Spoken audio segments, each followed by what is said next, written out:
भारतीय जनता पार्टीने पश्चिम बंगाल व आसाम राज्यातील निवडणुकांमध्ये दणदणीत यश संपादन केल्याच्या पार्श्वभूमीवर आमदार राजेश बकाने यांच्या कार्यालयात आनंदाचा जल्लोष साजरा करण्यात आला आहे। या विजयाबद्दल कार्यकर्त्यांमध्ये प्रचंड उत्साह दिसून आला।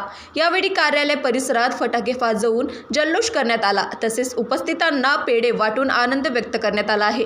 सबका साथ सबका विकास या धोरणावर विश्वास ठेवणाऱ्या जनतेने भारतीय जनता पार्टीवर पुन्हा एकदा विश्वास दाखवल्याची भावना कार्यकर्त्यांनी व्यक्त केली। या प्रसंगी आमदार राजेश बकाने यांनी कार्यकर्त्यांशी संवाद साधताना सांगितले, हा विजय पंतप्रधान नरेंद्र मोदीजी यांच्या नेतृत्वावर आणि केंद्र सरकारच्या विकास कामांवर जनतेने ठेवलेल्या विश्वासाचे प्रतीक आहे।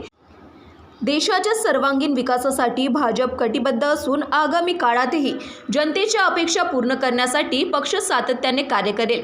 कार्यक्रमात मोठ्या संख्येने पदाधिकारी व कार्यकर्ते उपस्थित होते। त्यांनी घोषणाबाजी करत वातावरण दणाणून सोडले आणि विजयाचा आनंद एकमेकांमध्ये वाटून घेतला। यावेळी संपूर्ण परिसरात उत्साहाच्या वातावरणाने निर्माण झाले होते। NTV 24 करिता वर्धावरून सतीश काळे यांची रिपोर्ट।